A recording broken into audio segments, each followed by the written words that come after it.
Jeremy again doesn't need a huge amount of introduction because we've had a number of interesting talks from him, and the clue is there. He is a compiler man, but tonight we're kind of talking about maybe some.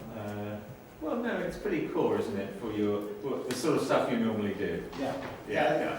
This is what pays the salary. Yeah. I was terribly nervous about this talk because it's generally recognised that coming to OSHUG without some real hardware is really bad idea. So I'd like to give you an example of some hardware that a compiler uses. And here we have, it was working just now. Simon, help, it's not working. It's working. Oh, it is, yeah, no, it's a flashing thing, it was off. So this is the first ever soldered up cuttlefish, that's the word. That's the one. Cuttlefish, which is, for those of you who've done shrimp before, this is the next step up. It's a solderable shrimp, okay? And it looks like a cuttlefish, and those of you who know Sargent will recognise his artwork on the board. We got the very first sample boards through today. This one's wired up just to run a little blinking LED. But it's an Arduino, and those boards will be available en masse very shortly for those of you who want a very low-cost Arduino. I'll pass it around and you will have a look at it. So I've done a bit of hardware and it runs compiled code.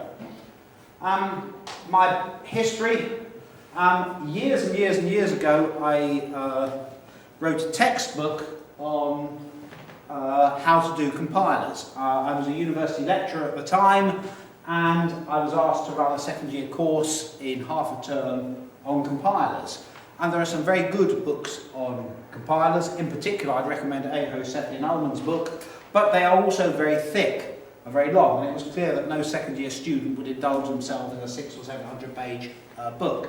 So I wrote a very short one. The first edition was about 200 pages, and the second edition was about 256 pages. And there are a number of things to note from this. One is I wrote it 25 years ago, so my brain may have got a bit rusty.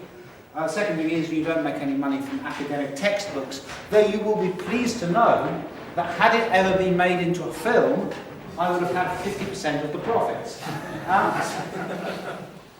You can apparently get this on Amazon second-hand for prices beyond the entire royalties I ever earned from it. So that's my background as an academic. So this talk today is really a whistle-stop through how compilers work, and I'm trying to condense a 10-hour lecture course into 20 minutes or so. For those of you who are looking for jobs, we are hiring and we pay very good salaries, so come and talk to me afterwards if you're looking for a job. So here's what a compiler looks like. You start with the source language, C, Fortran, whatever your favourite is. You go through some processes called lexical analysis, which is the equivalent in grammar of working out what the words are, working that the F-R-E-D spells Fred. And then you go through, then you go through syntax analysis, which is how the words fit together to make some language. So working out the verbs and the objects and so forth. And then you go through semantic analysis, which is I've worked out the structure of what this language is. What does it actually mean? This is a variable, it actually means a variable. This is a loop, it means go round and do lots of things. And I've done all that translation from my source language, and I'd better put it into some simplified form, which we call an intermediate language, and I'll talk a lot about that in a bit. And the intermediate language is a very simple translation of the source language, but one of the problems with compilers is we're trying to translate from a source language to run on an actual computer, and we want it to run as fast as possible. So whatever you wrote in your source language, we try and turn it into something efficient. So we have this intermediate code, and we try and optimize it.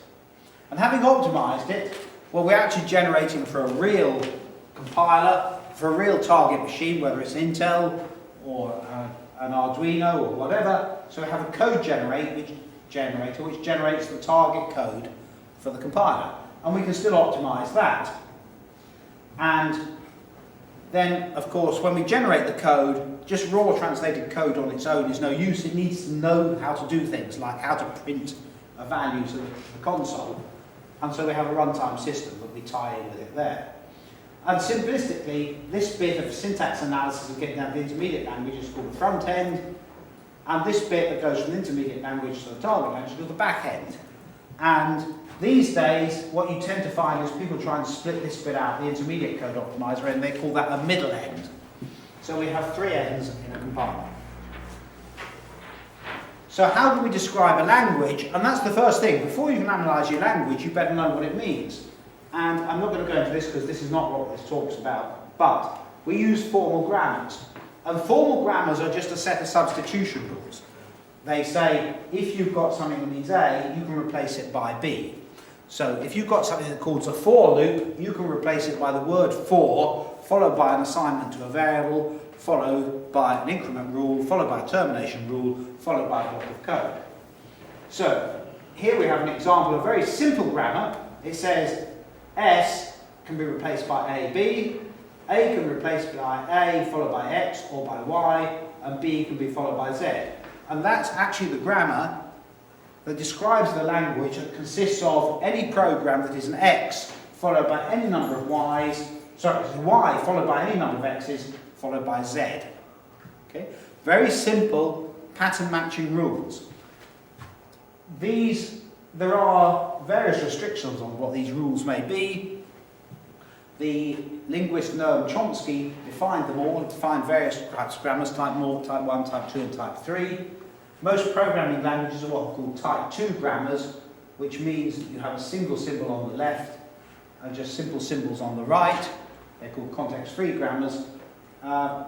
And so the sort of thing is, when you go and look at a language standard, you might say something that looks like this, that says an assignment statement is a variable with an equal sign, and then an expression, and then a semicolon, which is what a C assignment looks like. Okay? And all that analysis of language, that first front-end bit, involves going from this formal specification of the grammar up here to working out what the structure is. I'm not going to talk about that tonight because we really want to know about hardware. So, just to reassure you, here's a silly sentence. There is too little space between fish and chips. Which doesn't make any sense at all. So how can I actually get my syntax analyzer to work out what on earth that's about? Well, if I see this sign, I see it's a sign for a fish and chip shop. Except the guy who painted this has put the words awfully close together. So what I'm complaining about is that he's left too little space between fish and chips. And that's what syntax analysis is about. It's about, at the front end, working out exactly what you mean by your source program. So, let's imagine that we've done that analysis, and here's something for a programming language. It's a simple expression, A times B plus A times B. And we can take all those rules, and we can break them down, and we can turn them into a tree. So it's an expression, and an expression came from the rule that says an expression is a binary operator in an expression, and plus is a binary operator. And an expression could be an expression followed by a binary operator expression. An expression could be a variable, which could be A binary operator could be star, and B. And the same over the other side. And I have to say, one of the reasons I did computer science at university was actually my wonder at the fact you could take something as unstructured as language and get it into this shape. Now, how do we represent stuff? Because those trees are nice and they look lovely and so forth, but they're terribly hard to manipulate. So what we have to do is we take those trees and we turn them into what's called three-address code, which is a bit like a modern RISC processor where you have 3 operands, a result, which is the operand applied to 2 arguments. So, for example, A equals B plus C. And on the previous parse tree, if we turned that into 3-address code, we'd get First of all, the left-hand side of the tree, temporary 1 equals A star B, temporary 2 equals A star B, and then the result equals C equals T1 plus T2. Now, let's look at optimization. First of all, I'm going to do simple optimization. And when you optimize code, one of the problems is code jumps all over the place. So we've got that 3-address code, the simplified version of the program. And what we look for is basic blocks. And basic blocks are any sequence of code where there's one point where you can start and it goes through linearly, and one place where you can exit. So in this case, you could either go to L2 or you could drop through, and anyone who jumped to L1 could come in. So you could have lots of people coming in and lots of people going out, but the important thing is that the sequence T1, T2, C is a common sequence of code. You can't jump into the middle of it. So, let's have a look at how we might optimize this. And I've taken a piece of code here where we've got some 3-address code. We subtract 2 variables, we divide them and multiply them, we multiply, add, multiply. So the first thing we do is, as a compiler, if we want to get the best out of our hardware, we've got to optimize this, we've got to simplify it. So the first thing we notice is we keep on doing the same calculation at the same time. T3 star T1 and T3 star T1. Well, having computed it once here, let's simplify it. I just reuse the result we had before. And that's what's called common sub-expression elimination. And then, let's have a look here. Well, here we said T6 equals T4, and then we use T6. Well, let's just use T4 here, because we know T6 and T4 are the same. Let's just use T4. Now, the interesting thing there is, once we've done that,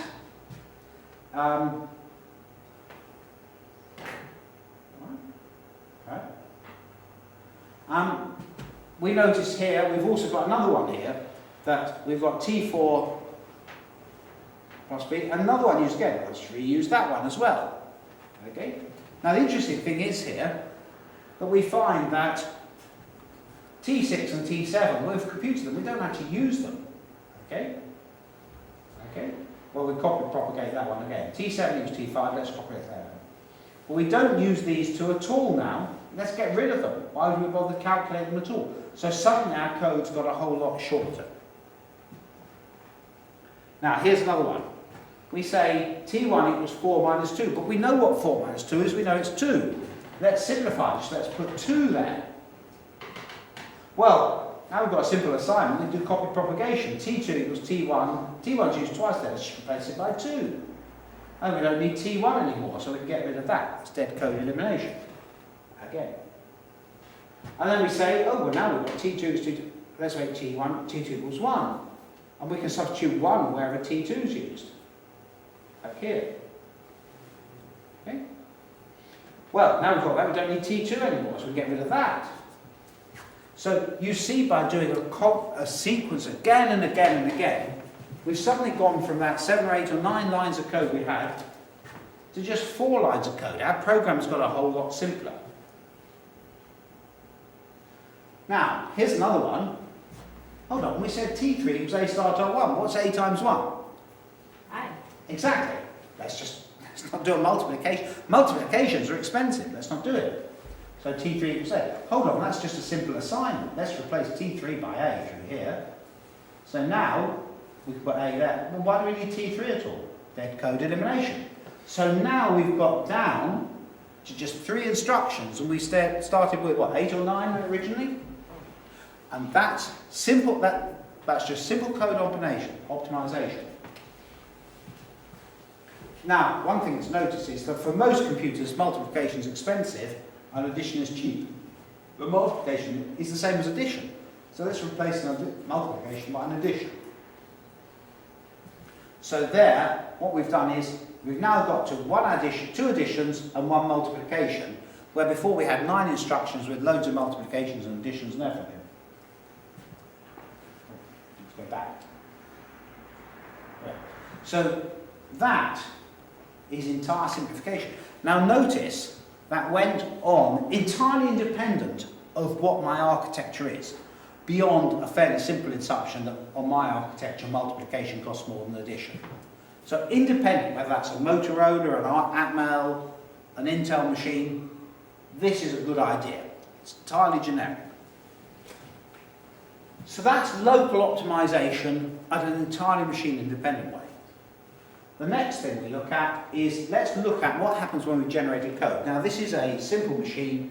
It's not any particular machine you've used. It's entirely fictitious. It exists only for the purpose of the textbook.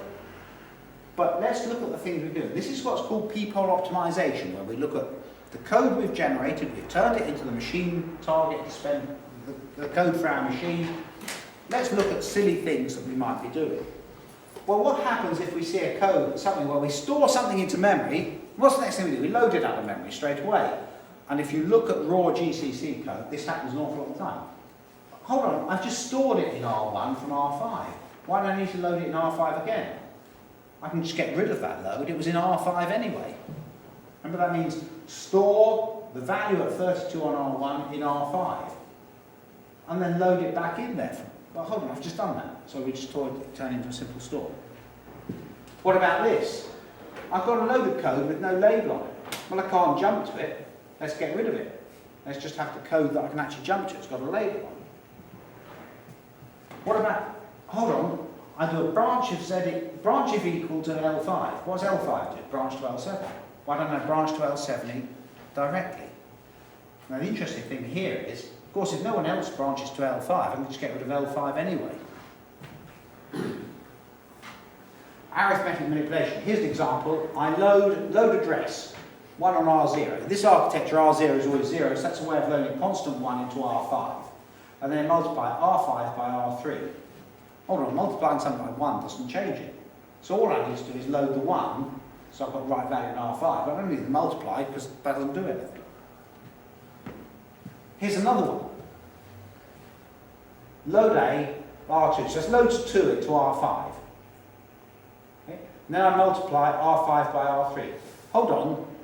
Multiplying something by 2 is just doubling. Well, multiply is expensive, but addition is cheap. Let's just add 2 values, add it to itself. And that's the same as doubling. And then here's an example. Suppose I have an architecture which, in addition to addition, as well as an addition instruction, has an increment instruction that adds 1 to it. So I load 1 here and then I do an add. Well, maybe it's cheaper just to do an increment of R3. It depends. Now, this is machine specific. It assumes that increment is cheaper than addition. So that's looking at the sort of little local optimizations you can do. So let's talk about global optimization. Now, this is going to be necessarily quite quick and short. We do something called data flow analysis. So I talked about basic blocks, where you come in at the top and go out at the bottom. To do global optimization, we need to know how those hang together, and that's called data flow analysis. And data flow analysis is looking at how data flows out of the end of one block and into the next block. And we need to look at 4 things. Reaching definitions. So, if we looked at the previous block, why could we eliminate dead code? We could eliminate it because we knew the thing that was being set was never used again. Well, this is saying, can we generalize that to say this thing is not used in this basic block, nor in any other basic block? Copy statements. We said that if I've got A equals B, I can replace A with B throughout, and then I can get rid of A. Well, this is saying, can I learn how that happens across all the basic blocks? How does it flow through the graph of what generates what?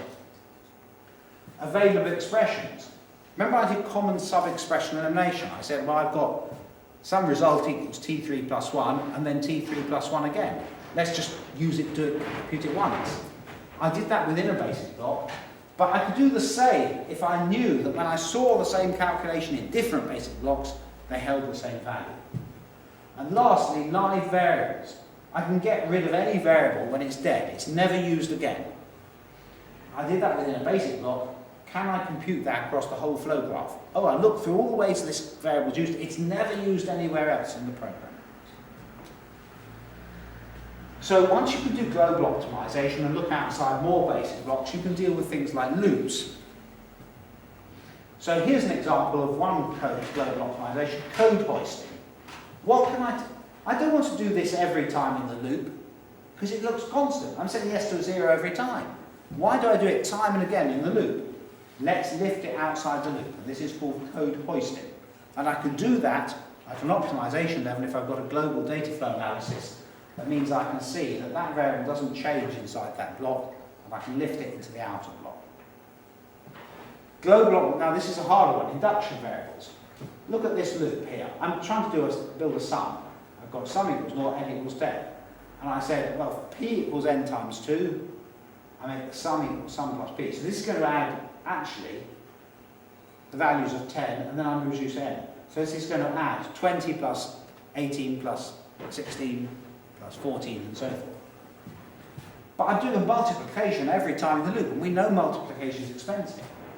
But let's lift this out. Let's make a variable called p equals 20 and do p minus 2 down here. And that's called induction, removing an induction variable. And then the third thing is, once we've generated our code, we've got our 3-address code. Our 3-address code is nice and generic. It talks about temporary variables and variables. But of course I'm running on a real computer, which has registers. It might have 16, it might have 32. So I need to make those variables correspond to the actual registers. And typically I only have a finite number of registers, 16 or 32. If I'm in Epiphany, I have 64. So what we do is, here's one way we do it. Actually, this has gone a bit out of fashion, but it's easy to explain, so I'll talk about it here. So initially, we generate code assuming this target processor of ours has an infinite number of registers.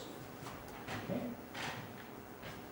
And then we generate what's called an interference graph. We go through that 3-address code, and we say every time we see a register, we'll create a node in the graph.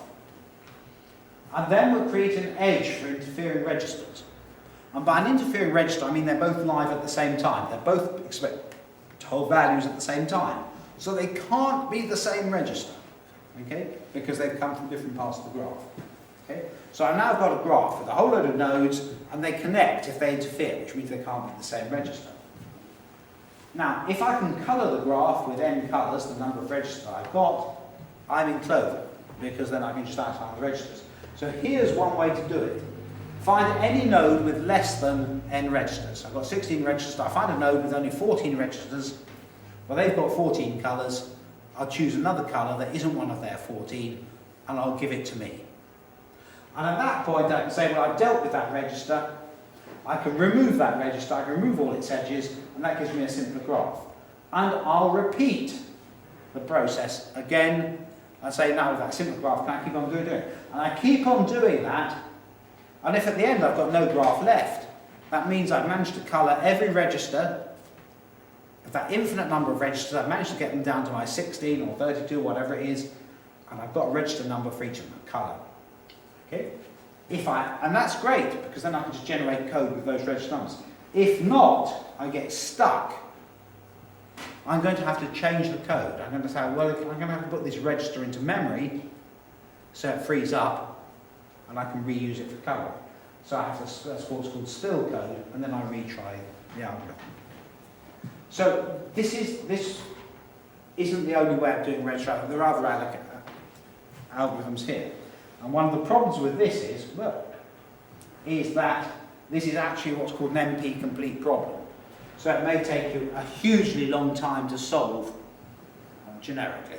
This is a good approximation, but you can get problems of breaking. There are other approaches now available.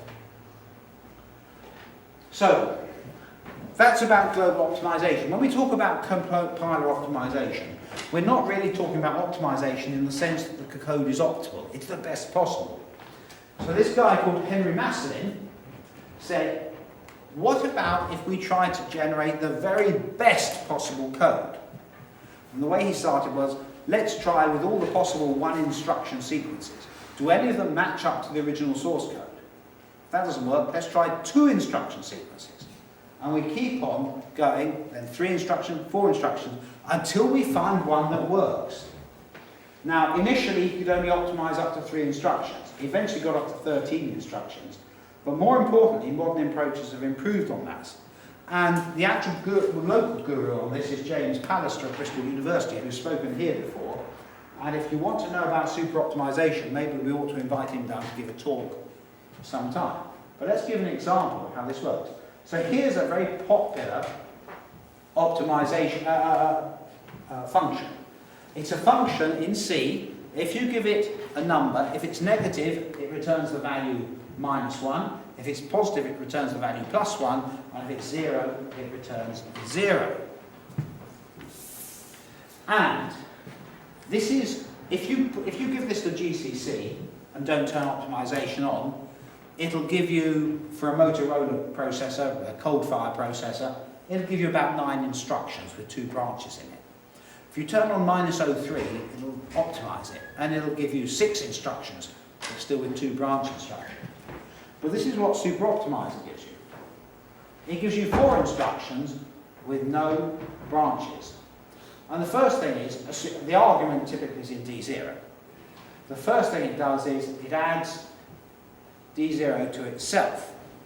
And the effect, I have to go and check the crib sheet of this because it's quite astonishing. Okay, the effect of this is that the sign bit ends up as the carry bit. Okay, so if you're negative, you'll end up with a +1 in the carry. It then subtracts D1 from D1. D1 isn't used at all, so that's just 0 D1. It then negates D0, which has the effect, and this is the extended ones, of putting the, but this subtract here has the effect of bringing in the carry bit. So D1 will be 0, except if there was a carry here, when it will be 1. And then we negate D0. Well, that has the effect, and it's negate with the extended bit. So that has the effect of putting the carry bit across in the value. And then we last add D1 to D1. All the trick works on with this is a very clever thing of the carry bit moving in and out. And if you work through all the possible examples you find for a negative value, you'll end up with the carry bit being negated and -1. If it's positive, you'll end up with the carry bit just be carried through and you get +1. And if it's 0, the carry bit won't appear at all, and you'll get 0 as the result. There's no branches in there, there's just 4 instructions, and it does exactly what you want. So that is truly the optimal result for this code. It's intensely processor specific. This is Motorola 68000 code. In fact, if you do it for various other processors, you'll get 3 instructions. Okay? And it works because you have extremely rich flag bits here. But superoptimizer is very interesting because it truly gets you the very best you can get out of code. And that's why people have kept on looking at it. There are better algorithms now that means you can do it with bigger amounts of code. It was used to decide the patterns for the GNU superoptimizer, Peekhole optimizer. And so James Pallister has been looking at it recently to see how can you superoptimize to make code incredibly energy efficient. So, how am I doing for time? Well, I think we're a bit slightly over, but okay, so very quickly, I promised to talk about GCC. I've got 1 minute and 28 seconds. Right, so all about GCC. GCC calls its 3 address code RTL, Register Transfer Language. It has, never mind those ones I showed you, 200 optimization branches. The unusual thing about it is a pattern matching compiler. So the way you write your machine definition is saying, I match this pattern, in this case for adding 2 integer values together. LLVM, which is the other big open source compiler. Here's a simple example of a program to say hello world. This is the sort of code that's generated, and LLVM has its own intermediate representation, its own 3 address code. And then if you put it through optimization, it gets a lot smaller and shorter. And if you want to ask me about LLVM, Simon is here, who is our LLVM expert, and we can talk about it. Okay, and that's it. And I've got 31 seconds left.